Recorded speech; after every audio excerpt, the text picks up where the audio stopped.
لیکن آپ لوگوں کی اتنی عمر گزر گئی، کوئی بتلائے کہ وہ انسان جس کی زندگی چغلیاں کرتے ہوئے گزر گئی، کیا چغلیوں سے وہ امیر ہو گئے؟ کیا لوگوں کی غیبت کرنے سے وہ امیر ہو گئے؟ کیا اس کے کاروبار میں بڑھوتریاں ہو گئی؟ کیا اس کی دولت اور سرمایہ جائیداد کو بڑھا دیا گیا؟ نہیں، بلکہ اس سے ایک نقصان ہوتا ہے، اور وہ نقصان یہ ہے کہ انسان جب کسی کی چغلیاں کرتا ہے، غیبت کرتا ہے، برائیاں کرتا ہے، جب انسان کسی کی عزت اور وقار کو اچھالتا ہے تو وہ انسان خود اپنے نامہ اعمال کو تباہ و برباد کرتا ہے، اپنے نامہ اعمال کو تباہ و برباد کرتا ہے۔ تو فائدہ تو کچھ نہیں نکلنا ہے، اپنی آخرت کو خود ہی برباد کرنا ہے۔ اس لیے بہتر ہے بھیا خاموش رہا کرو چوراہوں پر، کیوں بے وجہ یہ زبان کے چند منٹ کے مزے کے لیے اپنی محنت کی کمائی ہوئی نیکیوں کو یوں ہی لٹا دیتے ہو۔ آج کے دور میں نیکیاں بڑی مشکل سے کمائی جا رہی ہیں، گناہ بڑی آسانی سے کیے جا رہے ہیں، گناہ بڑی آسانی سے کیے جا رہے ہیں۔ اس لیے عزیزان ملت اسلامیہ اپنی فکر آخرت کو بناؤ، اور فکر آخرت کا مطلب ہرگز یہ نہیں، علماء سے پوچھیے وہ یہ نہیں کہ فکر آخرت ہو گئی تو تم کاروبار چھوڑ دو، تو شریعت منع کرتی ہے کہ کرو کاروبار کرو۔ شریعت تو کہتی ہے کہ خوب کماؤ، اتنا کماؤ کہ اپنی بستی کی ساری مسجدوں کو تم ہی چلاؤ، اتنا کماؤ کہ اپنی بستی کے سارے مدرسوں کو تم چلاؤ، مسجد میں امام کی تنخواہ کے لیے لوگوں کو کسی بیوہ سے جا کر کے چندے کے لیے جھگڑنا نہ پڑے، تم تو اتنا کماؤ کہ مدرسے تمہاری اپنی کمائی سے آسانی سے چل جائیں۔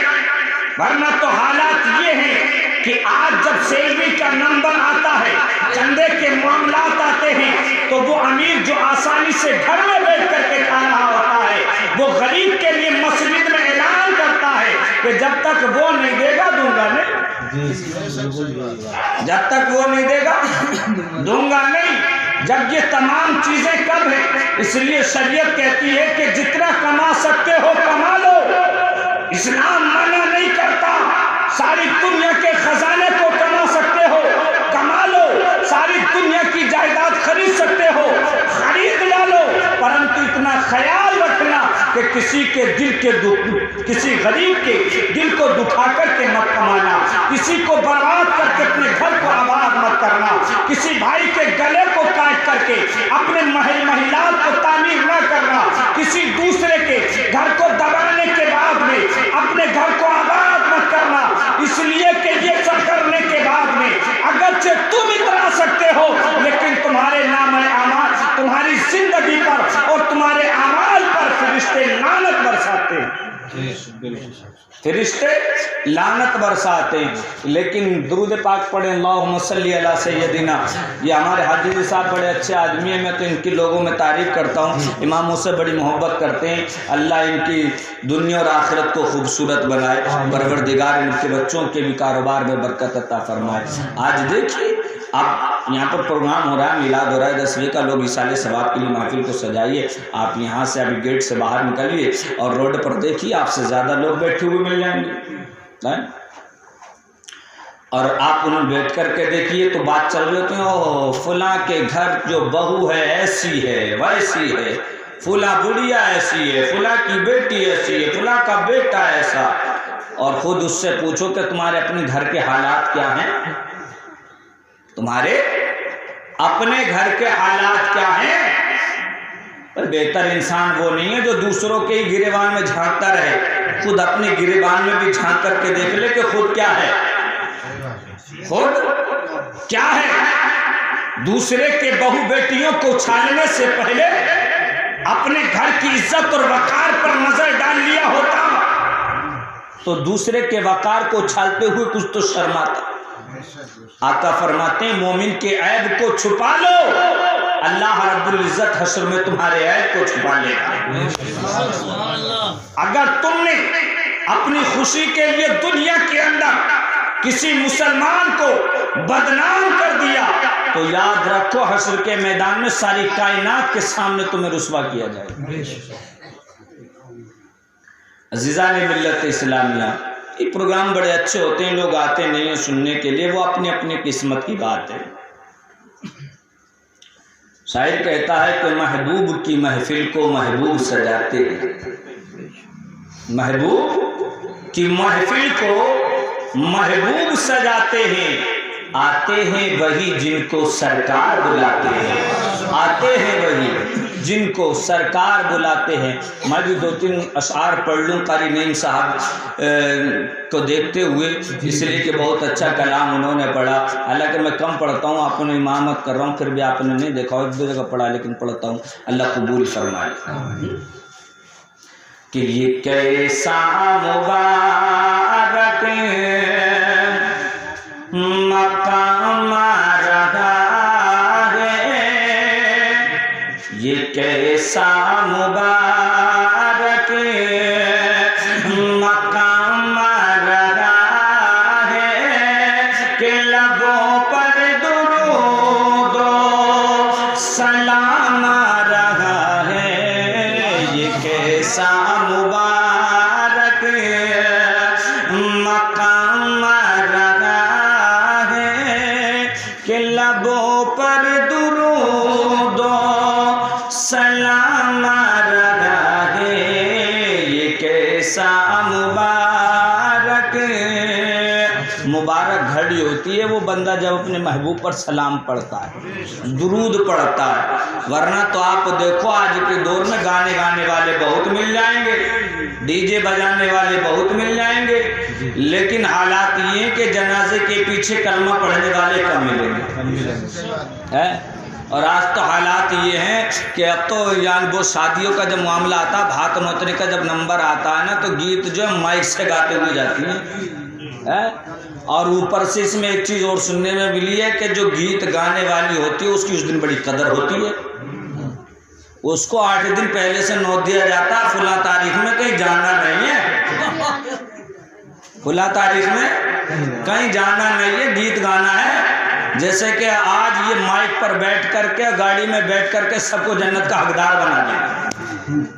پہلے سے دعوت دی جا رہی ہے۔ لیکن خوش قسمت وہ ہوتے ہیں جو محبوب پر درود و سلام پہ پڑھتے ہیں،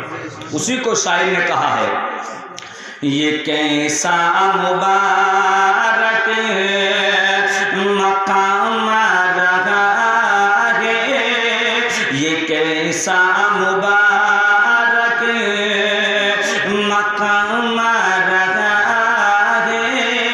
یہ کیسا مبارک، یہ کیسا مبارک مقام رہا ہے کہ لبوں پر درود و سلام رہا ہے،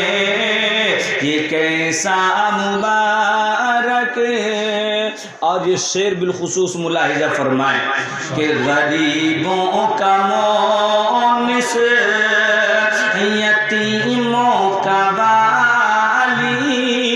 یتیموں کا والی، غریبوں کا مونس۔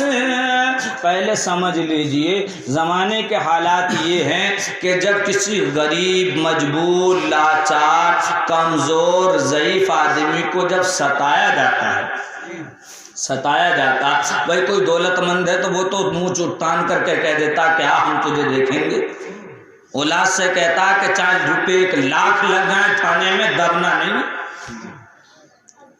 1 لاکھ لگا دے گا آرام سے، 10,000 روپے اس بچے کی پڑھائی پر خرچ نہیں کرے گا، لاکھ روپے لگا دے گا۔ اس میں اسے منہ چھونچی کر کے رہا ہم نے فلاں سے ہار نہیں مانی، اب ہم کہتے ہیں ہار مان جاتا اور اس پیسے کو بچا کے اولاد کو پڑھا لیتا، تو وہ تو نے 1 منٹ کے لیے جو تو نے منہ چھونچی کی تھی، وہ اگر بچہ کامیاب ہو جاتا تو ساری زندگی منہ چھونچی رہتی، اور انشاءاللہ العظیم اس کی کامیابی تیری قبر میں بھی مونچھ کو اونچی رکھتی ہے۔ آج یہ جناب مرحوم یاسین صاحب دنیا سے رخصت ہو گئے، جس دنیا کے اندر مجھے نہیں معلوم کہ کتنی زمین چھوڑ کر کے گئے، کتنی جائیداد چھوڑ کر کے گئے، لیکن یاد رکھو یہ جائیداد کا جو کنیکشن ہے، یہ دولت کا جو کنیکشن ہے، یہ سانسوں تک محدود رہتا ہے، یہ سانسوں تک محدود رہتا ہے، لیکن جب اس دنیا سے انتقال کر کے گئے تو صرف یہاں مکان چھوڑ کر کے نہیں گئے ہیں، زمین و جائیداد چھوڑ کر کے نہیں گئے ہیں، بلکہ 2 بیٹے حافظ قرآن چھوڑ کر کے گئے ہیں۔ قبر کے اندر آرام کریں گے، بیٹے زمین پر تلاوت قرآن کریں گے، یہ تلاوت قرآن کریں گے، قبر میں ان کے باپ آرام کریں گے۔ اور ورنہ یاد رکھو لوگ زمین تو بہت چھوڑ کر کے جاتے ہیں، قبر میں جا کر کے ٹھکائی کو جھیلنا پڑے گی نا، اس لیے کہ بھیا کی ڈول انہوں نے کاٹی، راستے میں کو بڑھا کر کے گھر کی دیوار انہوں نے چینی۔ اب ظاہر سی بات ہے بھائی، راستہ تم دبا رہے ہو تو حقوق العباد ہے، لوگوں کو تنگی ہو رہی ہے، تکلیف ہو رہی ہے، بھائی کی زمین تم نے بڑھا لی۔ اب چھوڑ کر کے گئے بیٹے کے لیے، اب جب چھوڑ کر کے گئے تو وہ تو چلو 1 کلو یا 250 گرام جو بھی اس کھیت میں فالتو اناج ہوگا وہ اولاد کو مل جائے گا، لیکن یہ 250 گرام کے چکر میں کتنا ٹھکائی قبر میں ہوگی نا، وہ اس کو وہاں جا کر مانگنا۔ تو اچھی دولت چھوڑ کر یہ گئے کہ 2 بیٹے حافظ قرآن چھوڑ کر کے گئے، دنیا آپس میں لڑتی رہے، ٹکراتی رہے، لوگ قبر میں جا کر کے پریشان ہوں گے اپنے اعمال کی بنا پر، لیکن وہ قبر میں آرام کریں گے اپنے بیٹوں کے حافظ قرآن ہونے کی بنا پر،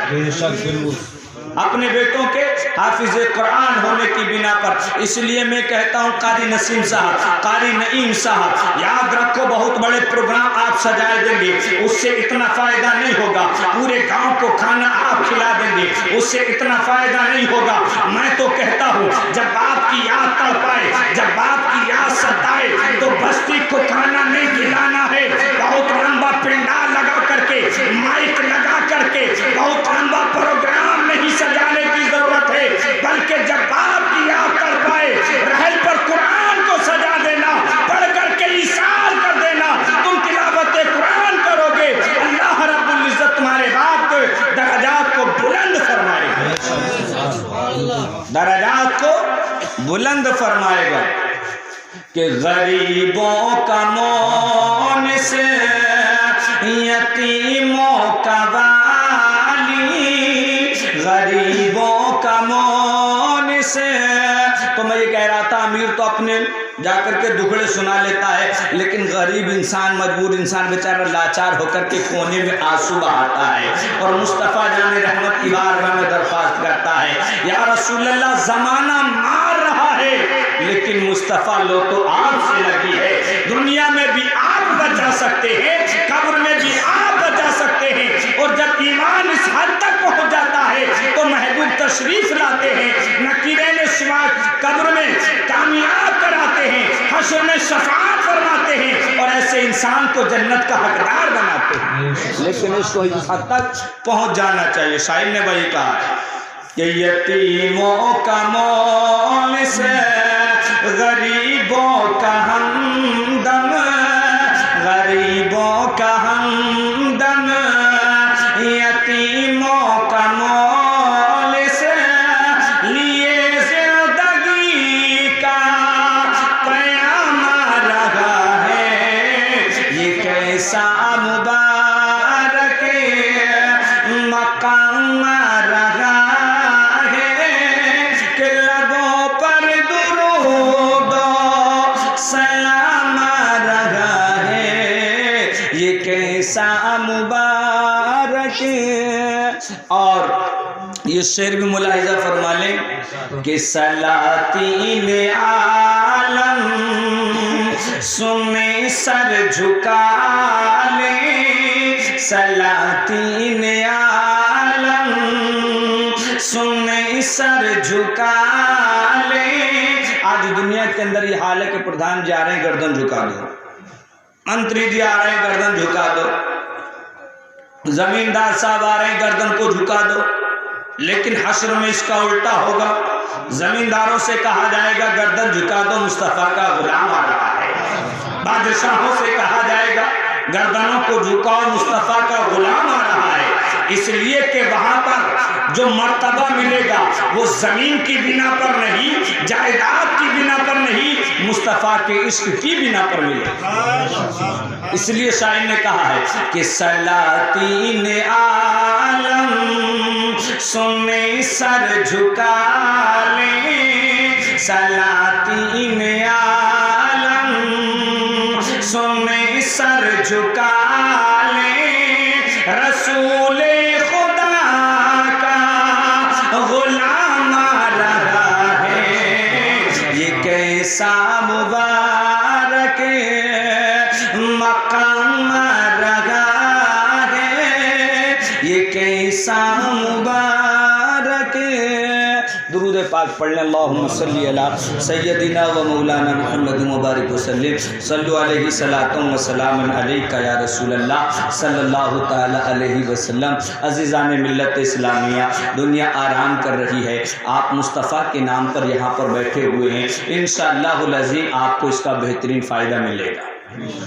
شاعر نے اسی کو کہا تھا کہ ساری دنیا کو نیند آ گئی،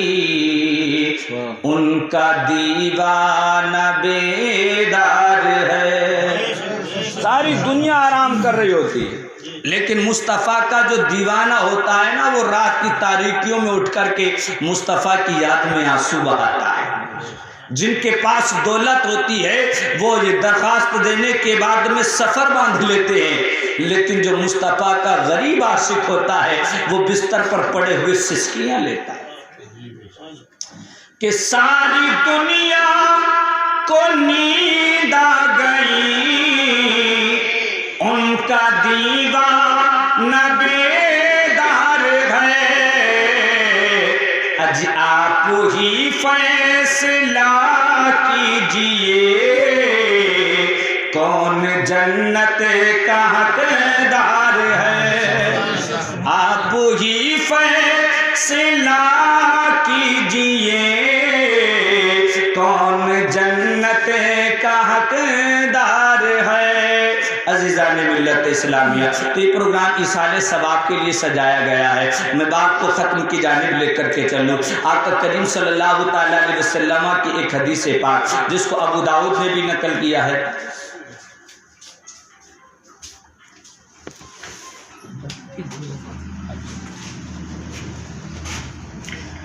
درود پاک پڑھیں۔ اللہم صلی علی سیدنا و مولانا محمد مبارک وسلم، صلی اللہ علیہ وسلم وسلام علیک یا رسول اللہ صلی اللہ تعالیٰ علیہ وسلم۔ عزیزان ملت اسلامیہ، میں قبر کی بات کر رہا تھا،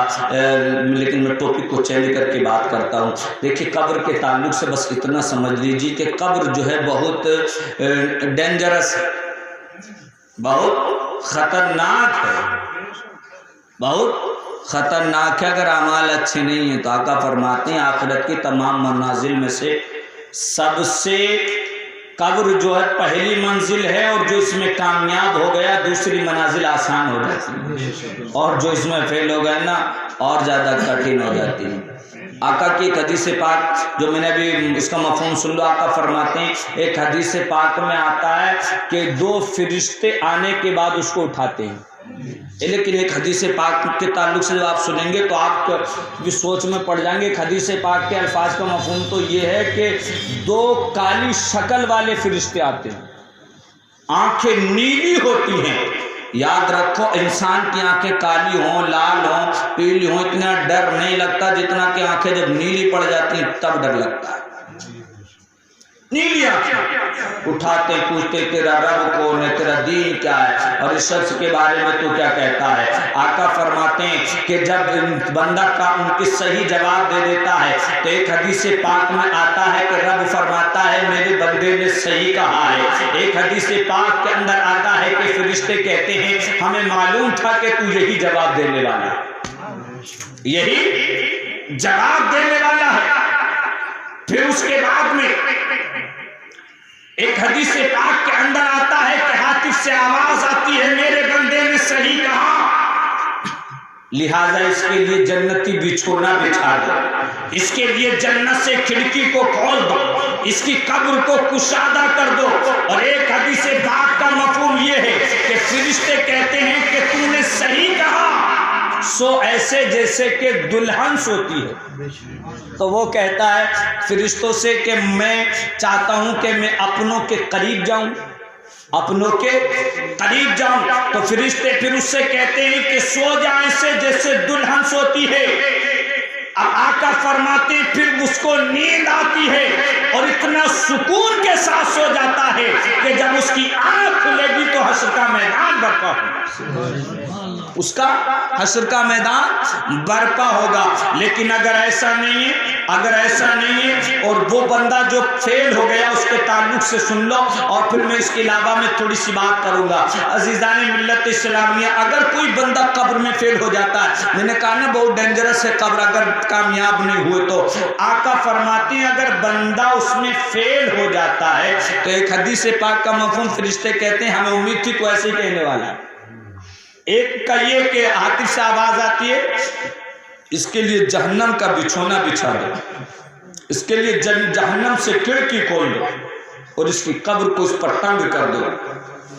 اور اس کی قبر اس پر اتنا تنگ ہوتی ہے کہ پسلیاں ٹوٹ جاتی ہیں، جسم بکھر جاتا ہے، اور آقا فرماتے ہیں پھر اس پر قیامت یہ برپا کی جاتی ہے کہ اس کو عذاب دینے کے لیے اس پر ایک فرشتہ مقرر کیا جاتا ہے، ایک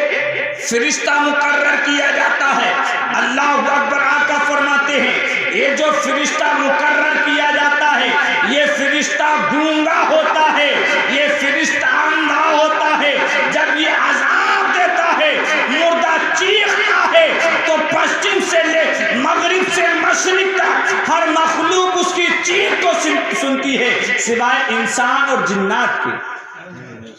اور اس کی چیخوں کی بنا پر ہی اس پر گونگے فرشتوں کو مقرر کیا جاتا ہے تاکہ رحم نہ کرے اور اس پر عذاب دیتا رہے، اس پر عذاب دیتا رہے۔ اب آپ اندازہ لگائیں کیسے اس کو پار کریں گے، اس لیے بہتر ہے کہ کچھ تیاری کر لو، کچھ تیاری کر لو۔ ابھی دنیا میں کچھ محنت کر لو گے، حافظ ملت فرماتے تھے زمین پر کام، زمین کے اندر آرام۔ یہاں جب تک زمین پر ہو، مسجد میں جاؤ گے تو قبر روشن ہوگی، غریبوں کو پر یعنی کہ ان کو سہارا دو گے تو قبر روشن ہوگی۔ یہاں زمین پر کام کر لو پھر قبر میں تم آرام کر لو گے، اور اگر تم نے یہاں کام نہیں کیا تو پھر قبر میں تم کو آرام نصیب نہیں ہونے